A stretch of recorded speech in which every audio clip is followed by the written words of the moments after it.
My brother made me sleep on couch. When I lost my job, telling everyone I'm the family leech. When his wife found his dating app, guess whose messages I'd been saving for 6 months? I lost my job 6 months ago. The company I'd worked at for 10 years underwent massive changes, and suddenly I was among hundreds let go.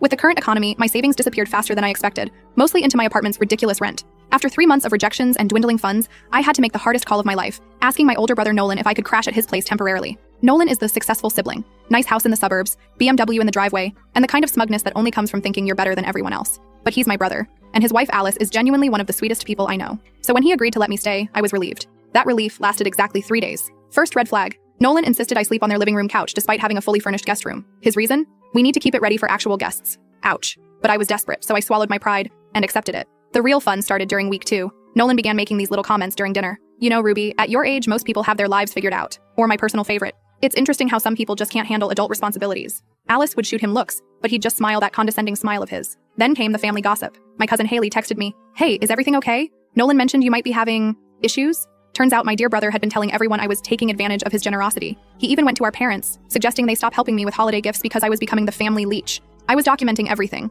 recording his comments, saving texts. Not for revenge initially. I just needed proof I wasn't crazy, that he was really being this cruel. Then came the dating app notification. I was using Nolan's iPad one afternoon, with his permission, to check my email because my laptop was acting up. He'd forgotten to log out of his accounts, and a notification popped up from a dating app. I know I shouldn't have looked, but after weeks of his holier-than-thou attitude, curiosity got the better of me. What I found made me sick. Hundreds of messages to different women, explicit photos, meet-up arrangements during his late nights at the office. This perfect husband who spent dinner every night criticizing my life choices was living a double life that would destroy Alice. Instead of confronting him immediately, I got smart. I took screenshots, lots of them, saved them to my private cloud storage, documented dates, times, and patterns. Every time he came home late, I noted it, matched it to his dating app activity, built a solid case, piece by piece. For 6 months, I played the perfect house guest, cleaned, cooked, kept quiet during his verbal jabs, all while watching him dig his own grave deeper and deeper. The hardest part was seeing Alice's face when he'd come home late, knowing what I knew. But I needed to be strategic. I needed a job lined up before I could risk being kicked out. Last week, everything aligned perfectly. During our monthly family dinner at our parents' house, Nolan was in rare form. He started his usual routine about my unemployment, but this time went further,